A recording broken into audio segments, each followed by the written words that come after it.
In John chapter 8, it's very interesting because Jesus is having a conversation with the Pharisees, the church people, and they weren't acknowledging that Jesus was God. And I think that's an important message for this time of the year because people get really caught up in commercialization of Christmas.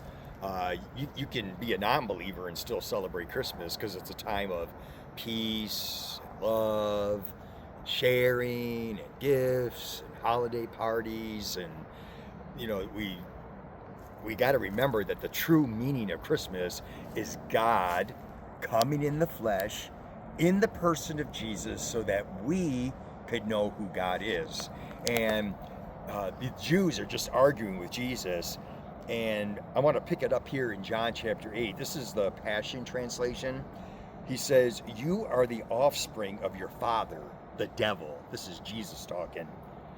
You know, and we should be that bold. When people do not acknowledge that Jesus is true God, that should just be a red flag. They are not believers, obviously. "You serve your father very well, passionately carrying out his desires. He's been a murderer right from the start." He's talking about the devil now, Jesus is. "He never stood with the truth, for he is full of nothing but lies. Lying is his native tongue." What's your native tongue? Mine's English, right?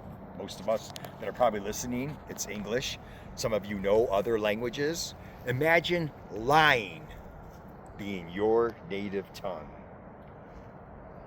"He never stood with the truth, for he is full of nothing but lies." Lying is his native tongue. "He is a master of deception and the father of lies. But I am the true prince who speaks nothing but the truth. Yet you refuse to believe and you want nothing to do with me." Boy, isn't that sad? How can you want to have nothing to do with the one who speaks truth? Satan is the master of lies. He's full of deception. He's the master of deception. So why do you keep believing him? What are you talking about, Pastor John? I'm not believing him. Yeah, you are. When you think you're worth nothing, that's from Satan. Okay, Satan speaks lies. There is nothing that he says that we should listen to. You know, when I was thinking about this text, it reminds me of going to amusement parks. Do you remember those days when they probably still have them, and I don't even know what they call them. I call them trick mirrors. Do you remember those mirrors? I could just see me and my kids. We'd walk up to some of them. One of them was like, and your legs look this big. You're like, we're laughing. Because you know you don't really look like that. And then you go to the next mirror and you're like real tall, long legs, and like, wow. It's like, that's not what I look like either. Sometimes we look in a regular mirror and we kind of wish that we really didn't look like that either. But it's good for us to look in the mirror because we got to see what we need to do to ourselves to look appropriate, right? But those mirrors at the amusement park, they're trick mirrors, and I think that's what Satan does. You know, he makes you look in this mirror, and you think that's what you look like.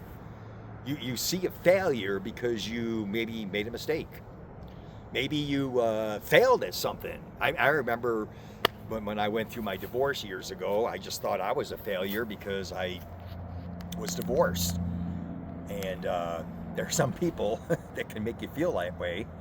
But you got to just remember to turn to the one who speaks truth, and that's Jesus.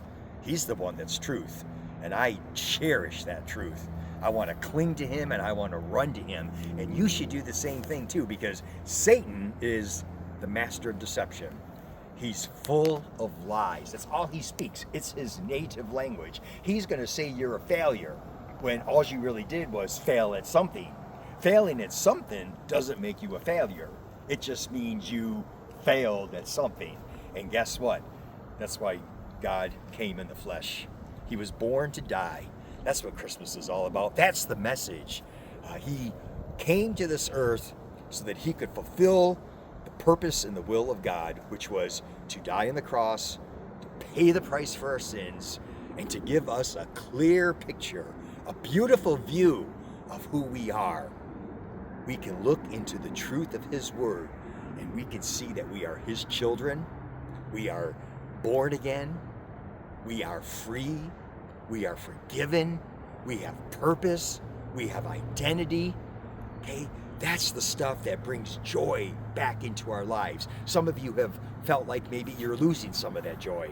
I've talked to a lot of people like that lately. You know, they just, what are we really here for? God is what brings that purpose back into our lives. We're here to bring Him glory, to share Him with others, to let people know that God, in His wisdom, created this world. He created you, and He wants to live with you forever in eternity. And that's why He came. Okay? He tells the truth. He speaks the truth. Don't let Satan use that trick mirror on you. You know, and it's not always bad stuff either. You know, sometimes his lies can be, oh, you can go at life alone. You don't need each other. Well, why does the Bible talk about fellowship? Why does the Bible say it's not good for man to be alone? Hey, those are the truths that we need to listen to as well. Let's be here for each other. Let's love each other. That's really the essence of 15-5 Ministries, is to come alongside guys, let them know they're not alone, get their eyes off the trick mirror and into the truth of God's glorious and beautiful Word. Jesus is the one who says, I am the way, the truth, and the life. That's what we're celebrating. Don't lose sight of that. This is Pastor John, the outdoor pastor. Look at this snow coat on December 8th, is it? Wow, I love it. You have a great day, and thank you for listening to this message.